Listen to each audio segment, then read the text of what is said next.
우리 다 같이 일어나셔서 성경 봉독하겠습니다. 우리 신약 성경 누가복음 2장 25절에서 39절 말씀입니다.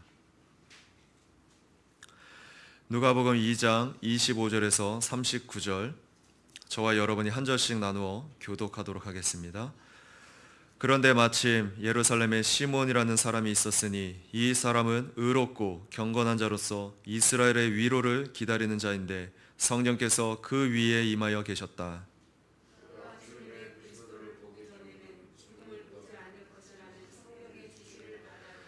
그가 성령에 의하여 성전 안으로 들어갔을 때 아기의 부모가 율법의 관례대로 행하려고 그 아기 예수님을 데리고 들어왔다.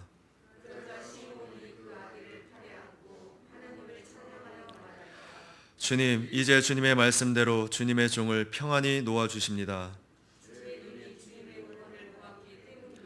이것은 주께서 모든 백성 앞에 예비하신 것이고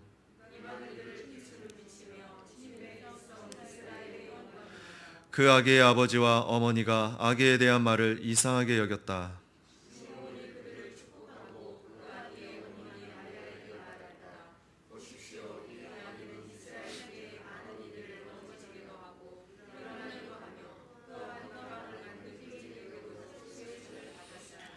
그때 칼이 당신의 마음을 찌르듯 할 것이니 이는 많은 이들의 마음속 생각을 드러나게 할 것입니다.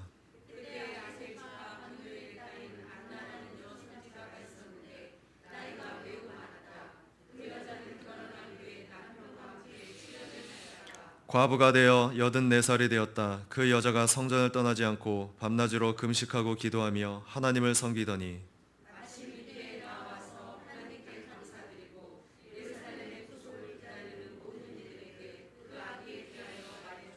같이 읽습니다. 아기의 부모는 주님의 율법대로 모든 것을 마치고 그들의 고향 갈릴리 나사렛으로 돌아갔다. 아멘. 자리에 앉겠습니다.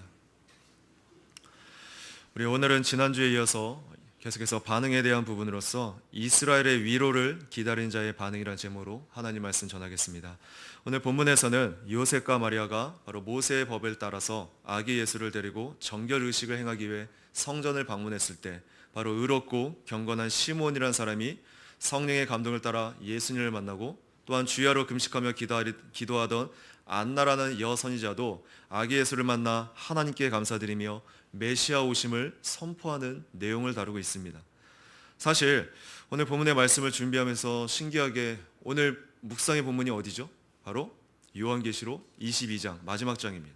저 개인적으로는 이 땅의 구원자로 오실 메시아를 기다리는 지금 시몬과 안나를 통해서 또한 요한계시록의 마라나타 주 예수여 어서 오시옵소서 재림을 기다리는 그 성도들이 연결이 되었고요. 또한 오늘을 사는 우리 역시 다시 오실 위로의 주님을 기다리는 그 부분을 묵상하며 말씀을 준비하게 되었습니다. 그래서 특별히 이스라엘의 위로를 기다리는 자는 오늘 본문의 시몬과 안나뿐만이 아니라 또한 초대교회의 그 성도들뿐만이 아니라 우리 역시도 다시 오실 그 주님을 기다리면서 그 위로를 바라보며 소망하며 살아야 될 것을 오늘 말씀을 통해서 우리가 한번 생각해 보기 원합니다.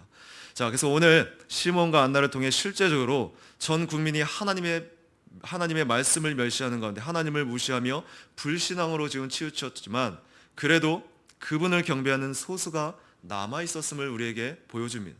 오늘 누가는 여기서 특별히 예루살렘 성전에서 스스로 남은 자라고 착각했던 바리새인과 서기관들을 대조하고 있고요. 시몬과 안나 이 두 사람만이 그리스도를 알아보았다고 기록합니다. 누가는 의도적으로 지금 예루살렘 성전, 그 성전을 지키던 바리새인과 서기관들을 시몬과 안나로 대조시키면서 분명히 의도적으로 우리에게 말씀하고자 하는 것이 있다는 것이죠. 자, 그 부분은 뒤에서 있다가 좀 말씀드리겠습니다. 자, 그런데 오늘 이 시몬과 안나 두 사람의 공통점이 있는데 그것은 바로 나이가 많은 노인이었으며 여기서 나이가 많았다는 표현은 그만큼 오랜 시간 동안 영적이며 역사적인 기다림 속에서 살아가고 있었다는 것을 말해줍니다. 자, 그것은 메시아를 보게 될 것이라는 소망, 둘 다 이스라엘의 위로를 기다리던 자였다는 것입니다. 자, 먼저 누가복음은 시몬의 직업이나 나이에 대해서 우리에게 알려주고 있지 않습니다. 그 대신 시몬의 영적인 상태에 대해서 우리에게 말씀합니다. 시몬은 하나님을 신뢰하는 경건한 신앙인이라고 표현합니다. 또한 그는 의로운 사람일 뿐만이 아니라 하나님의 약속이 이루어지기를 소망하며 살고 있었다는 것입니다. 여기서 의롭다는 말은 하나님 앞에 무죄하다거나 흠이 없다는 것이 아니라 바로 하나님의 뜻에 합당한 자를 나타내는 표현입니다. 시몬을 경건한 자라고 표현하는데 이는 이스라엘의 위로를 기다려왔다는 데서 우리가 확인해 볼 수 있다는 것입니다. 여기서 위로라는 말은 격려라는 말로도 사용되는 단어입니다. 자, 그러면 이스라엘을 위로한다 혹은 이스라엘을 격려한다는 것은 무슨 뜻일까요? 이것은 1차적으로는 주권을 잃고 로마에 의해서 고난당하는 이스라엘의 독립 또는 회복을 가리키는 용어일 것입니다. 그러나 이것은 바로 구약의 이사야 선지자가 예언한 대로 장차 메시아를 통해 이스라엘 백성에게 주어질 위로와 격려를 가리키는 것입니다. 그래서 이사야 40장 1절 2절에 보면 너희 하나님이 가라사대 너희는 위로하라 내 백성을 위로하라 너희는 정다이 예루살렘에 말하며 그것에게 외쳐 고하라 그 복역의 때가 끝났고 그 죄악의 사함을 입었느니라 그 모든 죄를 인하여 여호와의 손에서 배나 받았느니라 할지니라. 오늘 이 말씀은 바로 이사야 선지자를 통해서 바벨론 포로 가운데 있는 이스라엘 백성에게 주시는 말씀인데 1차적으로는 바벨론 포로 상태에서 회복될 것을 말하고 있습니다. 그러나 궁극적으로는 바로 메시아를 통해서 이루어질 참된 위로를 말하고 있는 것입니다. 오늘 시몬이 이스라엘을 위로할 그 메시아를 기다렸다는 것입니다. 오늘 당시의 이스라엘은 지금의 어떤 상태에 있었습니까? 이스라엘은 정치적으로 로마의 압제를 받으며 피폐해질 대로 피폐해져 있었습니다. 종교적으로 볼 때는 말라기 선지자 이후에 400년 동안 선지자 한 사람도 등장하지 않던 바로 말씀의 등불이 꺼진 지 너무나도 오래된 그러한 상황이었습니다. 그래서 도덕적으로는 이스라엘은 심히 부패해서 썩을 대로 썩어버린 그 사회, 마침내 세례 요한이 등장해 회개하라고 외쳤지만 권력자의 그 눈에 벗어나 목배임을 당하는 불의의 시대였습니다. 경제적으로는 가난했고요, 각 곳에서는 병자들이 흘러 넘쳤습니다. 그래서 경제적으로 어려우면 가장 피해를 보는 사람이 누구예요? 사회적인 약자의 계층이라는 것입니다. 많은 사람들이 이처럼 힘든 현실을 바라보며 탄식을 합니다. 위정자들과 종교 지도자들을 원망하며 비난했고 사람들은 그저 나 한 사람 잘 먹고 잘 산다는 식의 극도의 이기주의자가 되었던 그런 배경을 우리는 보고 있습니다. 현재 오늘 우리의 삶도 사고와 사상면에서 본다면 너무나도 피폐한 황량한 조금 더 손해를 보고 싶지 않은 이기주의가 팽배한 그러한 시대에 우리 역시도 그렇게 살고 있습니다. 자, 그런데 시몬은 이 시대를 바라면서 어떻게 합니까? 절망하지 않았다는 거예요.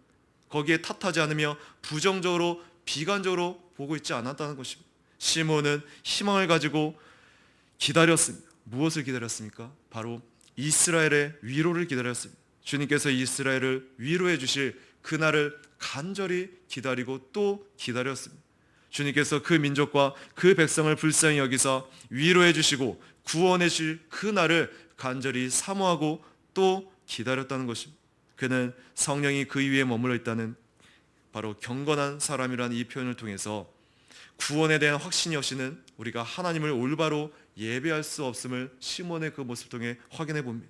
물론 이 구원의 확신은 그분의 약속, 그것도 특별히 그리스도 안에서 약속된 회복에 대한 신앙이 그 관건일 것입니다. 시몬의 그 대망 신앙을 통해서 특별한 것으로 칭찬한 것은 당시에 이 구속의 소망을 참으로 마음에 품고 있던 자들이 거의 없었기 때문이라는 거예요. 메시아의 이름이 이 사람 저 사람의 입에서 오르내리고 있었지만 다윗의 지배 아래서 누렸던 그 즐거운 과거를 회상하며 그때를 이야기하고 있었지만 자신의 현재 불행을 참는 가운데 이 교회 앞에 다가선 구속의 위로를 믿고 기다렸던 사람은 아무도 없었다라는 것입니다. 오늘 시몬의 경건이 약속된 구원을 바라보며 자기 영혼을 달랬다는 데서 그 의미를 갖는다면 마찬가지로 하나님의 자녀로 판명되고 싶은 사람들은 어떻게 해요? 끝없는 간구로 약속된 구속을 사모해야 될 것을 우리에게 말하고 있습니다. 자, 그래서 신앙은 과정인데 이러한 증거가 없이 그저 과거에 반짝 은혜 받은 것만 마치 사골국물을 우려내듯이 과거에 빠져 있는 사람이나 현재 본인의 상황에 따라 생각과 마음을 육적인 것으로 돌려서 영적인 것에 전혀 관심이 없다면 이 사람들은 정말로 위험한 상태요, 심지어 배교까지 이를 수도 있다는 것을 알아야 될 것입니다. 아무리 약한 믿음이라 할지라도 그 본질은 동일하다는 거예요. 힘들고 어려워도 어떻게든 마음은 영적인 것을 사모하고 추구하려고 할 것입니다. 문제는 이러한 마음이 없다는 게 문제라는 거예요. 어떻게든 훈련의 성격차에서도 하나님을 향한다는 거예요. 뿐만 아니라 시므온은 하나님께 복을 받은 신앙인임을 말합니다. 왜냐하면 시므온에게 특별히 성령이 임해 있었기 때문입니다. 여기서 성령은 특별한 예언의 은사의 영을 말합니다. 시므온은 성령의 지도 아래 살아왔고 성령의 안내로 지금 성전에 오게 됩니다. 이 예언은 각 개인을 통해서 그 후로부터 모든 경건한 사람들에게 확신을 주도록 하려고 주어졌습니다. 이에 26절을 보면 시므온은 그 하나님께 약속을 받습니다. 곧 시므온은 메시아를 보기 이전에 하나님은 시므온을 죽게 하시지 않겠다는 것입니다. 그러면서 성령의 지시를 받았다는 이 말씀을 통해서 그에게 계속 머물러 있어 성령과 시므온과의 깊은 교제가 있음을 말해줍니다.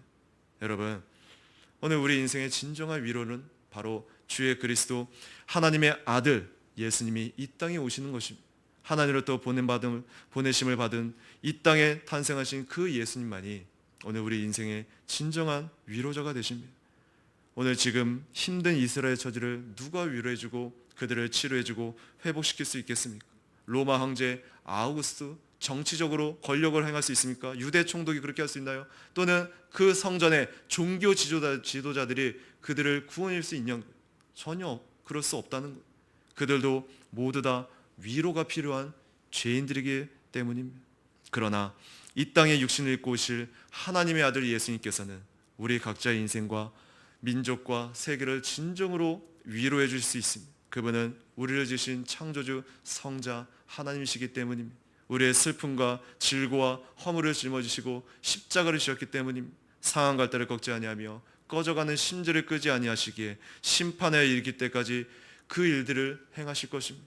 오늘 이 땅에 사는 우리 모두 다 외로운 존재요, 위로가 필요한 고독한 존재들입니다. 잘 사는 사람은 잘 사는 사람대로, 못 사는 사람은 못 사는 사람대로, 인기를 누리며 사는 스타들은 그런 사람대로, 인정받지 못하고 별 볼 일 없이 살아가는 사람은 그들 나름대로 다 영적으로 외롭고 고독하며 힘들게 살아가요. 외적으로 물질로 아무리 채워졌다가 해도 인간은 육적인 존재가 아니라 영적인 존재이기 때문에 그것이 만족되어지지 않는다면 항상 그 마음에는 공허함이 있다라는 거예요. 그래서 그 공허한 것을 주님으로부터 채워야 되는데 자꾸만 세상의 것들로 물질적인 것도 엉뚱한 것을 채우다 보니까 오히려 그 채우는 것이 그 인생을 망쳐가는 것입니다. 오히려 제 가운데 더 구덩이로 몰아세운다는 거예요. 오늘 그러한 인생 가운데 바로 선한 목자 되신 예수님께서 우리 인생의 진정한 위로자가 될 수 있음을 말해줍니다. 그래서 우리가 너무나 잘 아는 하이델베르크 요리문답 1문에서는 그 시작을 어떻게 시작합니까? 바로 그 인생의 진정한 위로자가 누구인지를 밝히면서 시작하고 있습니다. 살아서나 죽어서나 당신의 유일한 위로는 무엇입니까? 위로를 말하는데 살아서뿐만이 아니라 죽어서까지도 우리가 위로가 되는 그 위로를 말하고 있습니다. 내가 나 자신의 것이 아니라 사나 죽으나 몸과 영혼이 오직 나의 신실하신 구주 예수 그리스도의 것입니다. 그리스도께서는 그의 보혈로 나의 모든 죄값을 완전히 치르고 나를 마귀의 모든 권세에서 자유하게 하셨습니다. 또한 하늘에 계신 나의 아버지의 뜻이 아니면 머리털 하나도 땅에 떨어지지 않도록 나를 보호하시며 참으로 모든 것이 협력하여 나의 구원을 이루도록 하십니다. 내가 주의 것이기에 주께서 성령으로 말미암아 영원한 생명을 보증하시고 나의 온 마음을 다하여 기꺼이 주를 위하여 살게 하십니다. 이것이 나의 유일한 위로입니다. 바로 그리스도 안에 있는 자, 다시 말해서 성부, 성자, 성령 삼위일체 안에 거하는 그 하나님의 위로를 유일한 위로라고 말하고 있습니다. 오늘 메시아가 오셔서 죄와 심판 아래 있는 인생들을 구원하신다는 것입니다. 이것이야말로 인생들에게서 참다운 위로라고 말하고 있습니다.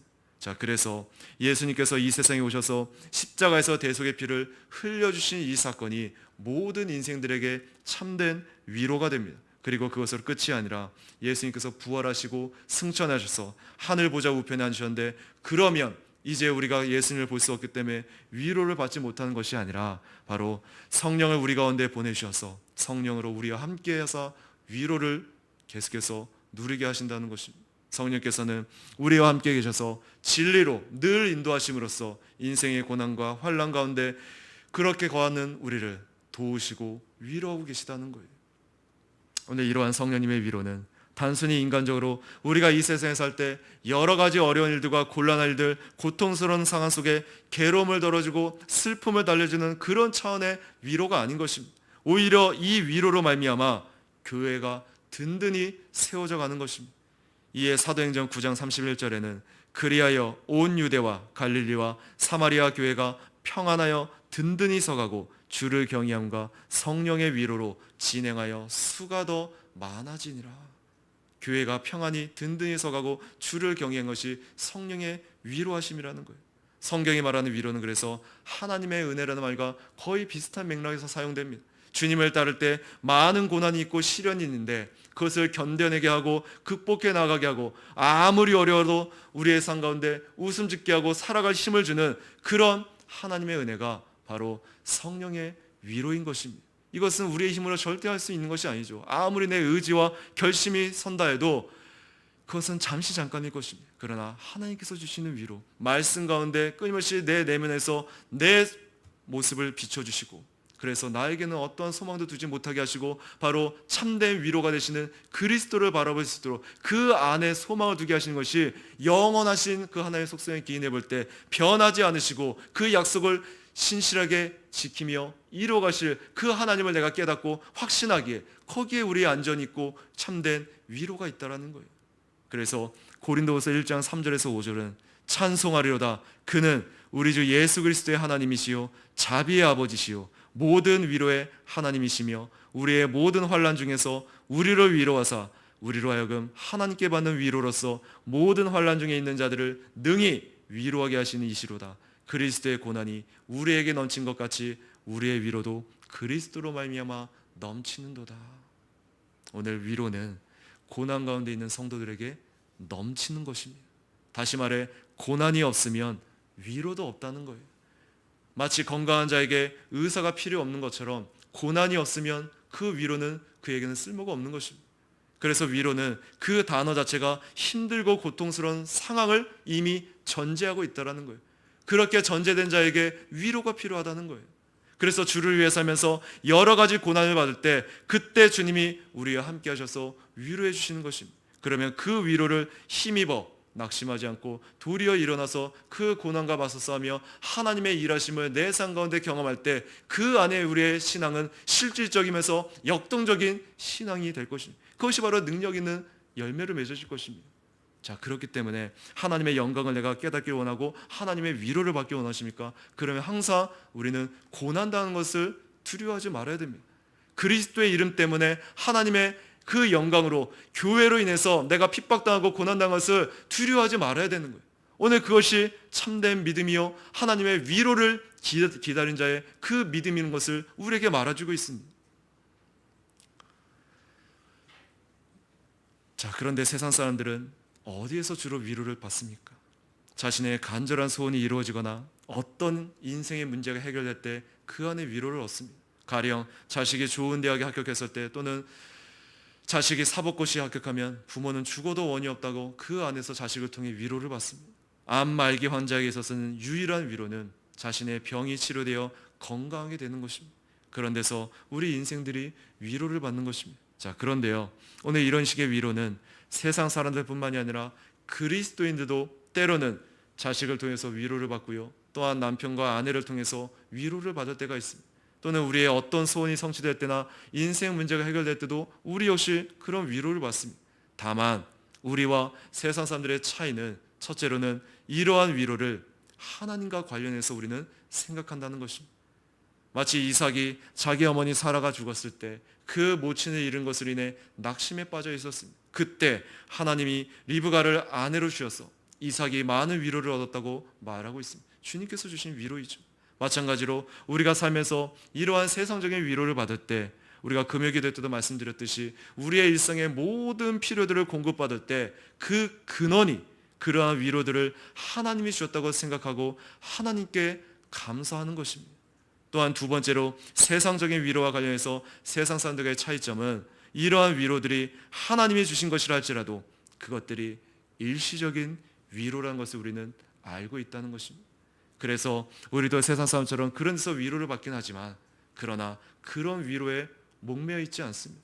그런 위로는 있어도 그만, 없어도 그만입니다. 왜냐하면 이 세상에서의 우리의 인생은 잠깐이고, 우리의 삶에서 나타나는 여러 가지 상황들과 나타나는 그 양상들은 본질적으로 중요한 것이 아니기 때문입니다. 언젠가는 사라지고 없어질 것입니다.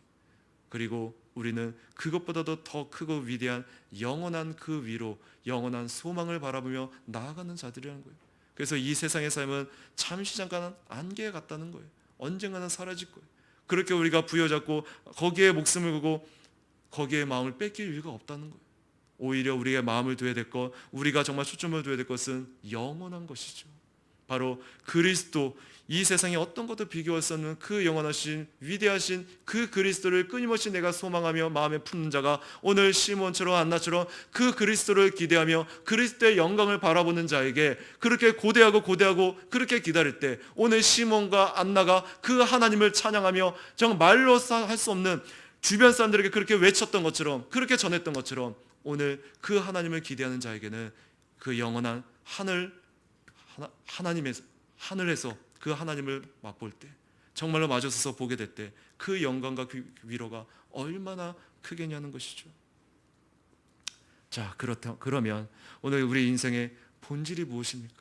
오늘 우리 인생을 근본적으로 불행하게 하는 것은 바로 하나님을 떠난 죄이고, 그 죄로 인해서 자신이 이 세상에 비참하게 살고 죽어서도 영원한 지옥 심판에 떨어질 운명이라는 사실이 오늘 우리 인생에 있어서 본질적으로 중요하다라는 거예요.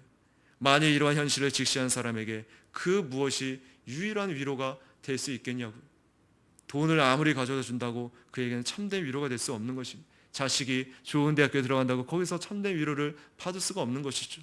오늘 이러한 사람에게 유일한 참된 위로는 바로 오직 그리스도의 십자가 공로를 힘입어 제사함과 구원을 받고 그분의 것이 되어서 그분의 품에 안겨 참 안식을 누리고 그분과 함께 동행하면서 하나님이 자기를 지으신 창조 목적을 이루며 이 세상을 살다가 죽어 영원한 하나님 나라의 주님과 함께 영원 복락을 누리며 그 지복의 상태에 들어가는 것, 이것이 이 사람에게 있어서는 살아서나 죽어서나 유일한 위로란 것입니다. 오늘 예수님은 5번이나 남자들에게 버림을 당하고 세상에서도 버림당한 사마리아 여인을 수가성 우물가까지 일부러 직접 찾아가 그 여인을 위로해 주셨습니다.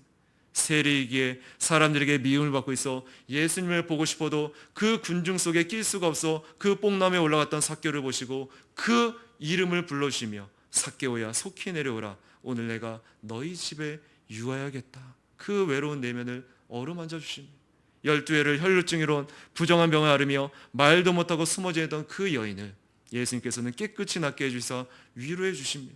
가는 마다 현장에 잡혀서 이제 몇 초 후면 돌에 맞아 죽을 수밖에 없는 그 여인을 예수님께서 정죄치 않으시고 새 삶을 출발하도록 그 여인을 위로해 주셨습니다. 갈릴리 바다에서 밤이 맞도록 수고했지만 얻은 것이 없이 빈 그물만 씻고 있던 그 베드로에게 찾아가 그물이 찢어질 정도로 많은 고기를 잡게 해주심으로 그의 피곤한 인생을 또한 위로해 주셨습니다. 이처럼 예수 그리스도께서 그 인생을 찾아가시면 어떤 인생도 위로를 받고 회복되지 않을 사람이 아무도 없는 것입니다. 그러므로 우리는 어렵고 힘들 때 무엇을 기다려야 합니까? 우리는 예수 그리스도를 통한 주의 위로를 기다리는 자입니다. 내 인생과 이 민족을 위해 위로해 주실 분은 오직 예수 그리스도이신 것입니다. 그래서 믿음은 무엇입니까? 믿음은 과정 가운데 조용히 주님의 위로의 때를 기다리는 것입니다. 조급하게 내가 앞서지 아니하고 조용히 주님의 위로가 임하기를 기다리는 것입니다. 그래서 끊임없이 육신적인 반응은 조급하고 뭔가 내가 하나님보다 앞서가려 하지만 믿음이 있는 자는 하나님의 때를 기다리는 거예요. 섭리 안에서 하나님께서 어떻게 이루어가실지, 내 상황을 어떻게 인도하실지, 또한 우리 교회를 어떻게 인도하실지를 잠잠히 기다리며 기도하면서 하나님의 때를, 하나님의 뜻을 기다리는 것입니다. 하나님께서는 믿음으로 기다리는 자를 결코 외면치 않으시고요, 반드시 은혜의 밀물의 때가 오게 하실 것입니다. 그러므로 인간적인 방법으로 문제를 해결하고 하지 아니하고 사람의 위로를 구하지 아니하고 주님의 위로를 기다리는 자들이 될 수 있기를 기도합니다. 오늘 두 번째로 시몬과 안나는 어떤 자세로 그러면 주의 위로를 기다렸습니까? 시몬은 시대가 아무리 혼탁하고 타락하고 제약되었지만 거기에 휩쓸리지 않았습니다. 시대와 타협하지 않고 그 시대의 풍조를 따라 살지 않았습니다. 이를 27절에서는 누가는 경건하고 의로운 시몬과 관련해서 성령이라는 언급을 3번이나 사용하고 있습니다. 25절, 26절, 27절을 통해 말라기 선지자 이후에 하나님의 계시가 단절되었던 그러한 영적인 암흑기였던 그 시대에도 하나님의 계시를 경험하는 의인이 있었고, 그 의인은 항상 성령과 교제하여 동의하는 삶을 살았다는 것은 그가 얼마나 성령에 충만하여 경건한 삶을 살았는지를 잘 보여주고 있습니다. 그리고 하나님은 그러한 시몬에게 마침내 그리스도를 직접 보고 안을 수 있는 특권을 주었다는 거예요. 여러분, 오늘 우리가 주님의 위로를 기다린다고 해서 아무렇게나 안일하게 시간만 보내서는 안 된다는 거예요. 우리가 해야 될 책임이 있다는 것입니다. 주님의 위로와 축복이 임할 수 있는 그릇을 준비하며 기다려야 됨을 말해줍니다. 25절 말씀을 다시 한번 보면, 그런데 마침 예루살렘에 시몬이라는 사람이 있었으니 이 사람은 의롭고 경건한 자로서 이스라엘의 위로를 기다리는 자인데 성령께서 그 위에 임하여 계셨다. 지금 시몬이 의롭고 경건하게 자신의 내면의 그릇을 준비해왔을 때 성령께서 그 위에 임하였다고 말합니다. 저가 그리스도를 보기 전에는 죽지 아니하라는 성령의 지시를 받았다고 말합니다. 마침내 마리아와 요셉이 아기 예수님을 안고 성전에 들어왔을 때 성령의 감동으로 예수님이 어떤 분인지를 밝히 보게 되었습니다.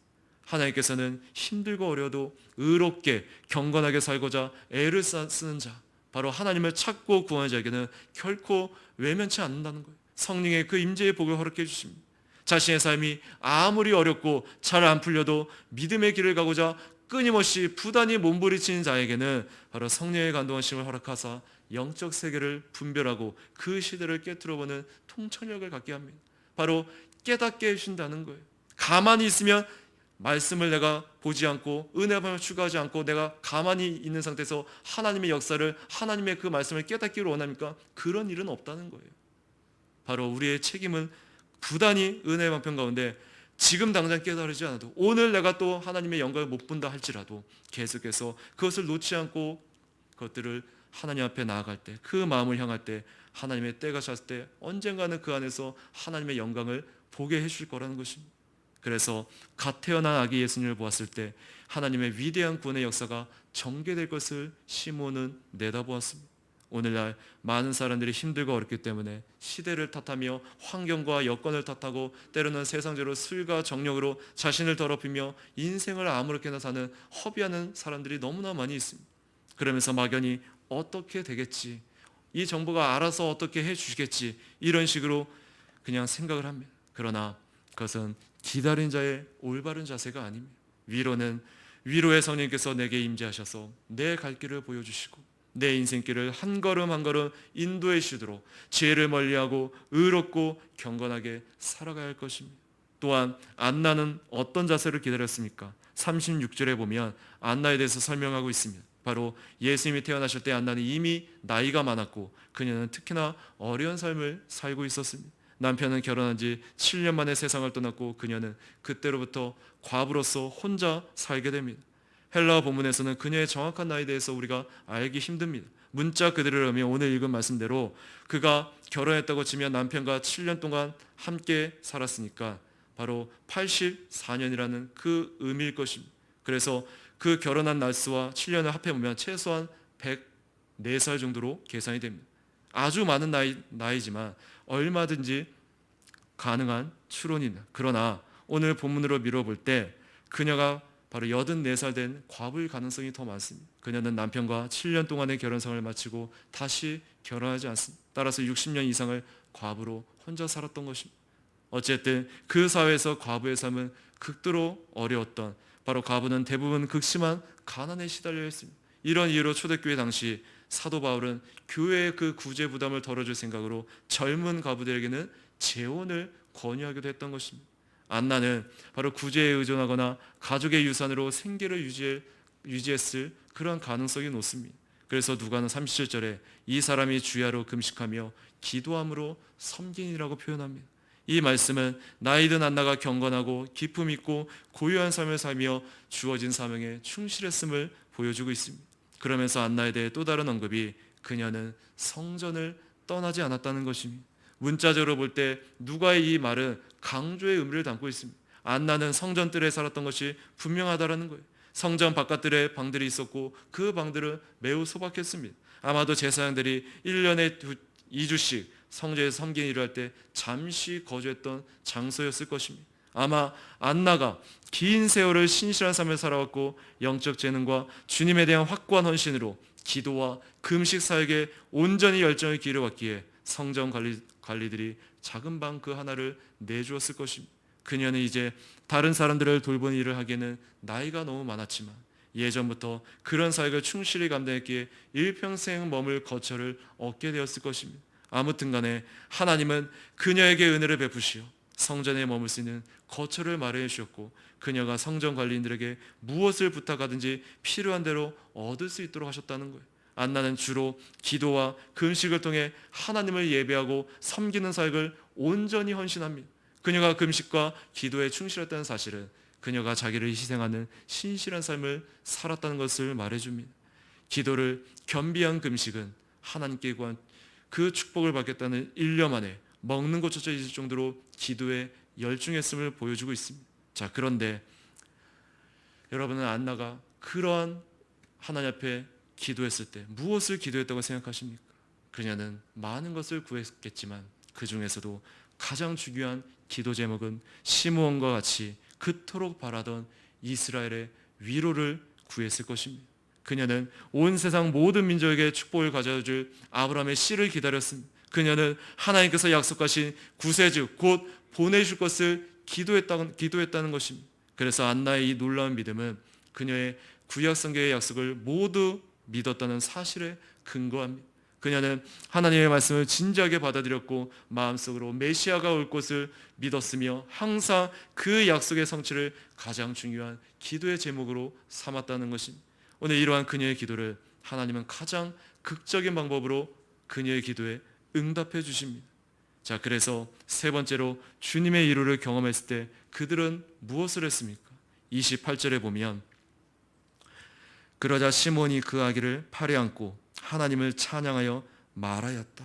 지금 시몬은 하나님께서 약속하신 말씀이 그 성취된 것을 찬양하였다는 것입니다.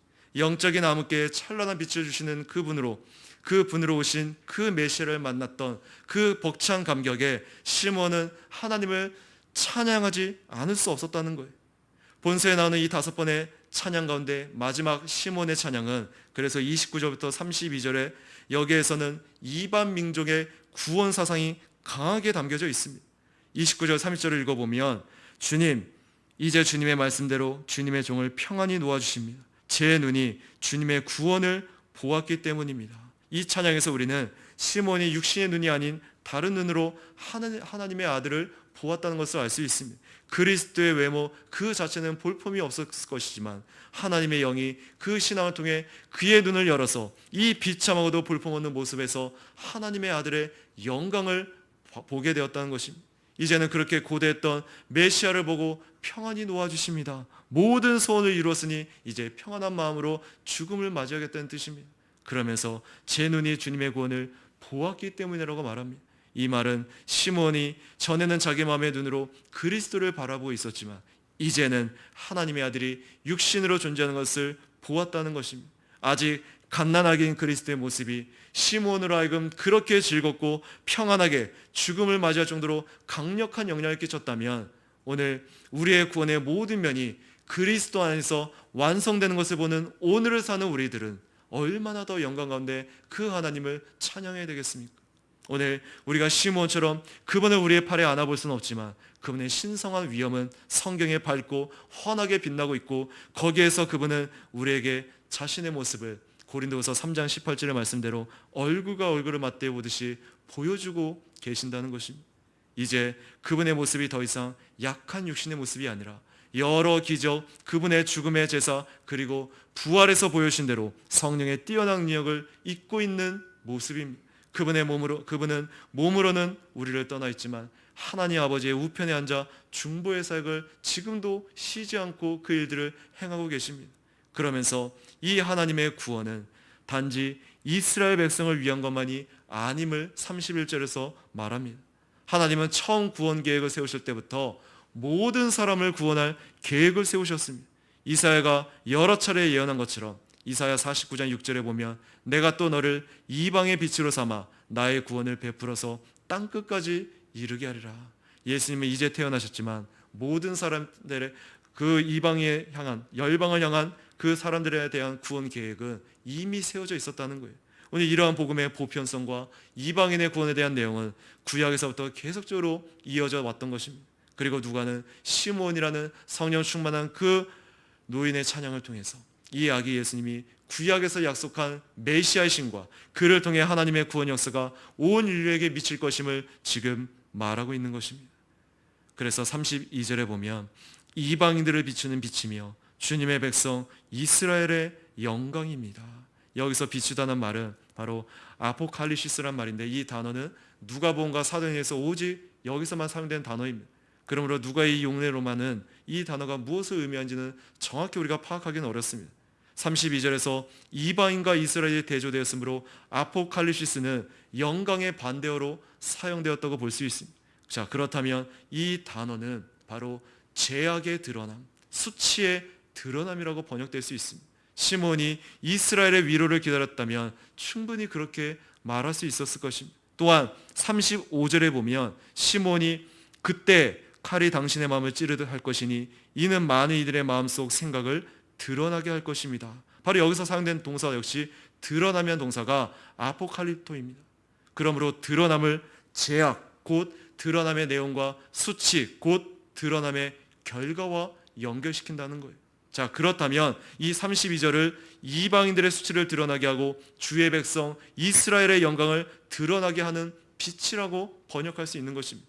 이를 이사야 46장 13절에 보면 내가 나의 의를 가깝게 할 것인즉 상고가 멀지 아니하니 나의 구원이 지체치 아니할 것이라. 내가 나의 영광인 이스라엘을 위하여 구원을 시온에 베풀리라. 자, 이 말씀에 보면 내가 나의 영광인 이스라엘을 위하여 구원을 시온에 베풀리라고 말합니다. 자, 그런데 여기서 말하는 이스라엘에게 주어진 영광을 이방인에게 주어지는 계시의 빛으로 말합니다.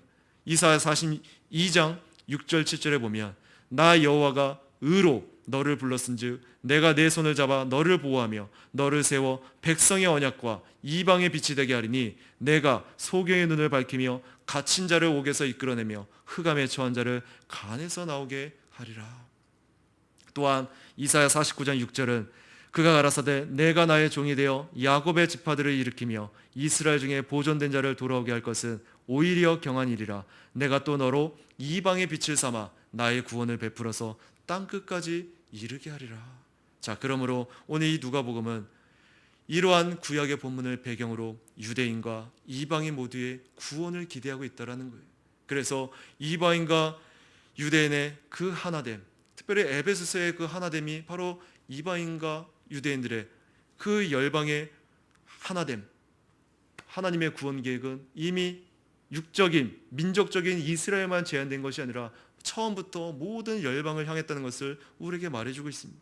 자, 그러면서 33절에 이러한 말을 들었을 때 이상하게 여겼다는 표현이 나옵니다.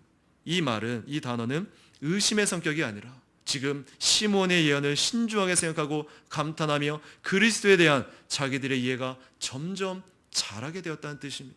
즉 이미 마리아의 찬양을 통해서 하나님을 신뢰했고요, 여기까지 여정들이 있어 왔는데 또다시 지금 예언의 찬송을 듣게 되니까 더욱더 확신을 갖게 되었다는 원리입니다.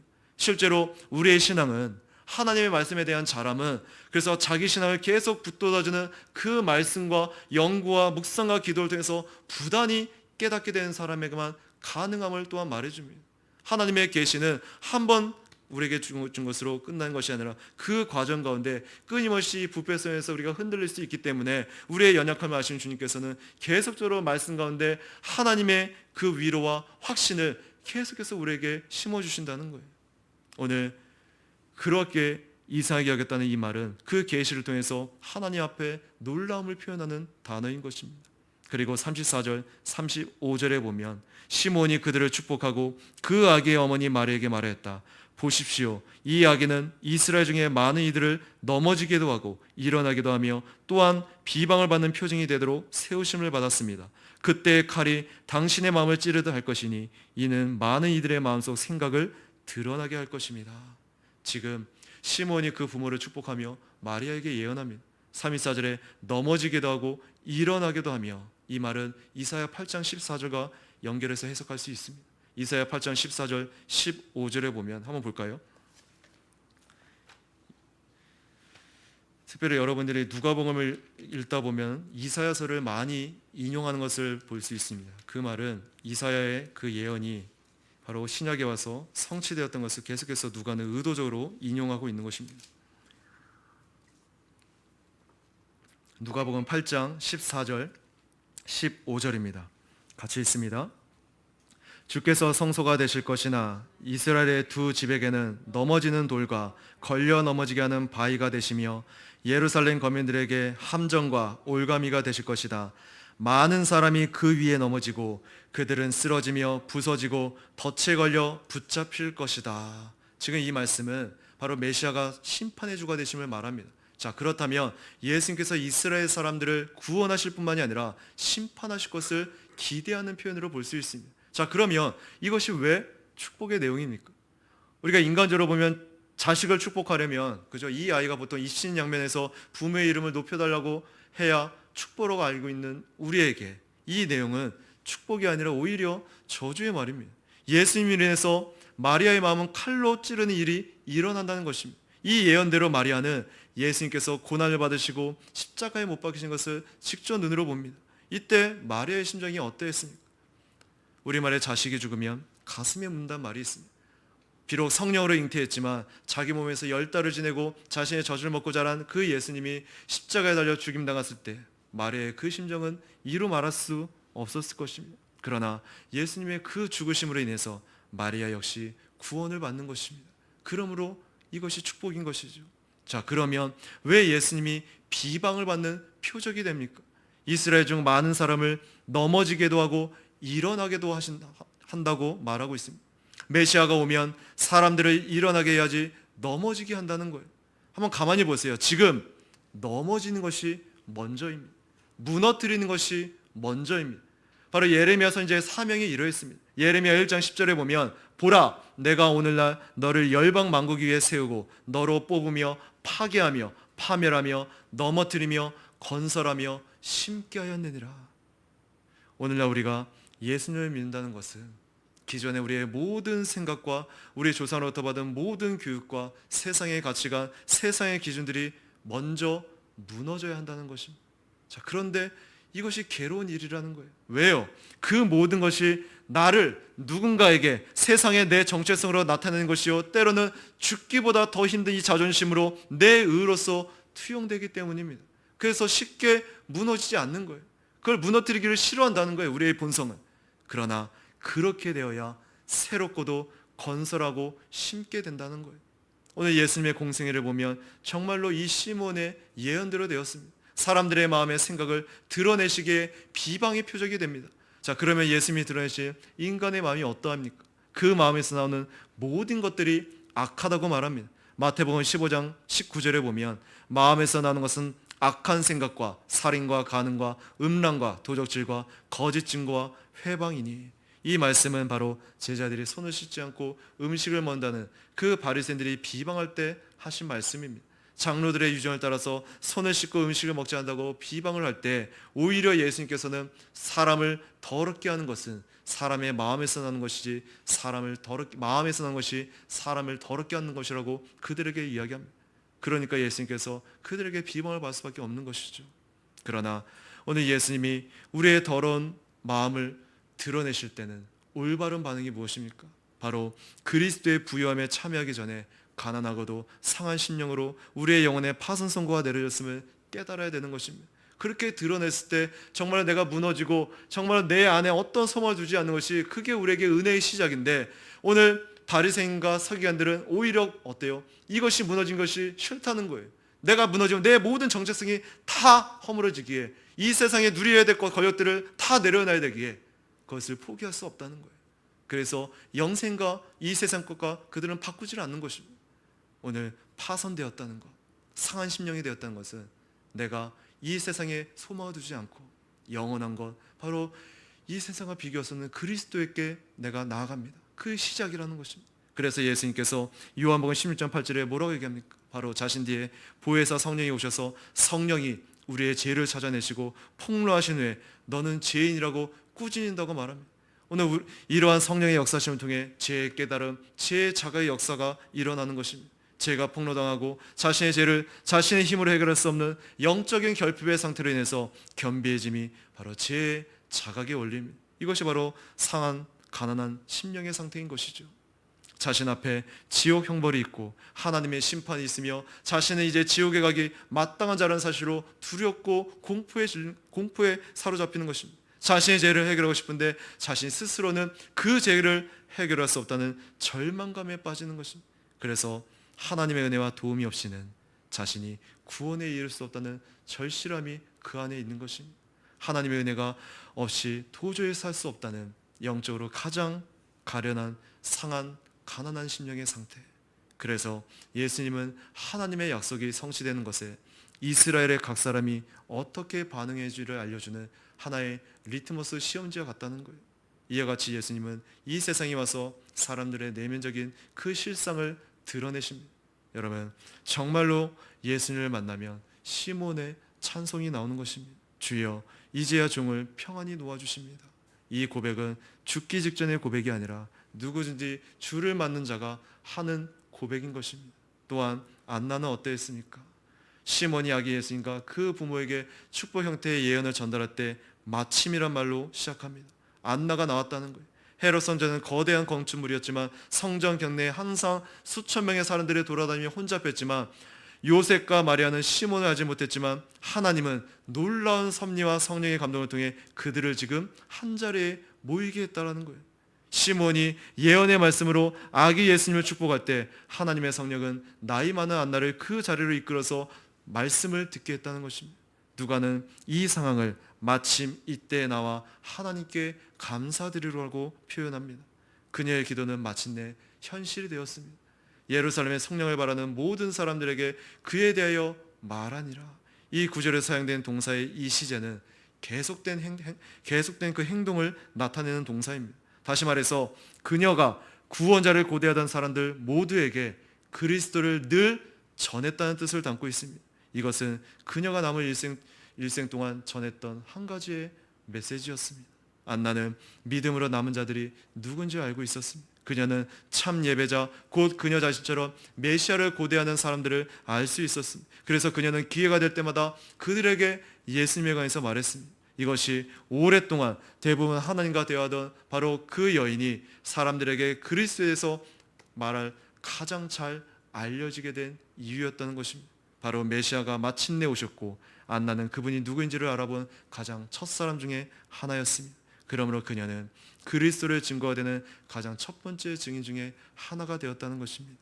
바로 시몬과 안나, 이들은 모두 주님의 위로를 경험했을 때 그 위로가 자기들뿐만이 아니라 모든 사람들, 온 세상 만민을 향한 위로였기 때문에 적극적으로 그 위로의 복음을 전파했다는 것입니다. 이 일을 억지로 감당한 것이 아니라 그 메시아 대신 그리스도를 만난 자에게 자연스럽게 나타나는 반응이라는 거예요. 기쁜 마음으로 감격에 벅차서 온 마음과 정성을 다해서 외쳤다는 것입니다. 주님, 이제 주님의 말씀대로 주님의 종을 평안히 놓아주십니다. 시몬은 이제 죽어도 여한이 없다는 거예요. 그만큼 구원의 주 예수님의 탄생을 보게 된 것이 영광스럽고 감격스럽고 기쁨에 찬 일이었다는 것입니다. 안나 역시 오랜 세월을 살아오며 유일한 소망 주 그리스도를 보았으니 얼마나 감격스럽겠습니까? 안나는 기쁨으로 사람들에 가서 외쳤을 것입니다. 그리스도께서 탄생하셨습니다. 하나님의 아들이 이 땅에 오셨습니다. 바로 저 사마리아 여인이 영원히 머물러 죽어가던 인생에게 그 영생수 되신 예수님을 만나고 너무나 기뻐하며 감격하며 외쳤던 것을 우리는 압니다. 나의 행한 모든 일을 내게 말한 사람을 와 보라, 이는 그리스도가 아니냐. 인생의 의미를 알지 못해 방황하던 안드레 역시도 예수님을 만나 위로를 받고 바로 형제 베드로를 찾아가 이렇게 외칩니다. 우리가 메시아를 만났다. 빌림 역시도 나다니엘에게 이렇게 외칩니다. 와 보라. 오늘 우리 역시도 이렇게 예수님을 드러내어 증거할 수 있게 되기를 바랍니다. 내가 빛 대신 예수님을 만났습니다. 내가 생명 대신 예수님을 만났습니다. 예수님 안에서 인생의 참 의미와 목적을 찾았습니다. 유일하고 살아서나 죽어서나 참된 유일한 위로자 되신 그 예수님을 내가 만났습니다. 여러분, 오늘 신앙생활에 기다리는 것은 필수적입니다. 그리고 그리스도인의 기다림은 결코 헛되지 않을 것입니다. 왜냐하면 우리의 기다림은 우리가 기다리고 있는 것들이 이미 실제하고 있기 때문입니다. 그래서 히브리서 11장 1절은 믿음은 바라는 것들의 실상이요 보지 못하는 것들의 증거라고 말합니다. 이 믿음을 가지고 우리는 기다리는 것입니다. 그리스도인은 항상 기다리며 살아가고 있습니다. 능동적으로 참으로 기쁨에 차서 그분을 기다리는 것입니다. 다시 오실 주님을 기다리며 오늘을 준비하면서 정신을 차리고 살아가는 자들입니다. 그리고 기다릴 때 우리를 기다리고 계시는 그 하나님을 기억해야 될 것입니다. 집을 떠난 둘째 아들을 늘 그리워하며 기다린 그 아버지의 심정을 하나님은 우리를 기다린다고 가르쳐주고 계십니다. 바로 자비의 하나님께서는 우리가 기다린 것을 넘어서서 바로 하나님의 그 자비하심으로 우리를 계속적으로 기다리시는 분이라고 묘사하고 있습니다. 또한 누가는 지금 그리스도를 영접한 이 시몬과 안나를 기록하면서 의도한 게 있습니다. 바로 아무리 작은 무리를 할지라도 이 세상보다는 하나님께 속한 자들을 택하고 계신다는 것입니다. 당시 서기관들과 제사장들의 명성은 대단했지만 오히려 하나님께서는 시몬과 안나에게 하나님의 영이 거하게 하시고 이 지도자에게 그런 점이 없었다는 점에서 허울말을 내세우는 숱한 무리에 비해서 이 두 사람은 마땅히 우리의 존경을 받아야 됨을 말하고 있습니다. 바로 시몬이 오랜 세월을 기다리다 마침내 아기를 안고 하나님을 찬송했던 것처럼 우리도 그런 날이 곧 오게 될 것입니다. 바로 그토록 사모하는 예수님을 바로 눈앞에서 보게 될 그때를 우리는 기다리는 것입니다. 도적같이 오늘 우리 주님은 분명히 약속대로 다시 오실 것입니다. 그러므로 인내하며 적극적으로 우리의 믿음을 행사해야 될 것입니다. 하나님의 약속의 말씀을 붙들어야 될 것입니다. 주님은 곧 다시 오십니다. 이 시간 어두운 시대 가운데 세상을 따라가지 않고 이스라엘의 위로 구원을 기다린 시몬과 안나처럼 다시 오실 그 예수님을 인내하며 내가 속히 오겠다는 약속을 기다리는 저와 여러분이 되기를 간절히 기도합니다. 같이 말씀 생각하면서 기도하겠습니다.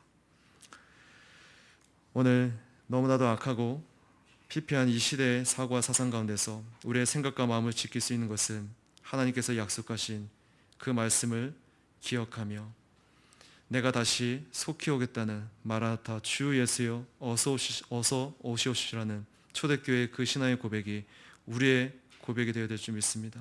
오늘 시몬과 안나처럼 그 위로를 기다렸던 자들에게 하나님께서 위로하시고 그들의 기도를 응답해 주는 것처럼 우리 역시도 이 시대 가운데 언젠가 주님을 다시 만날 그때를 바라보며 소망하며 이 세상에 마음을 두지 않고 오직 하늘의 것에 소망을 두며 살 수 있는 그런 믿음을 허락해 달라고 같이 기도하겠습니다.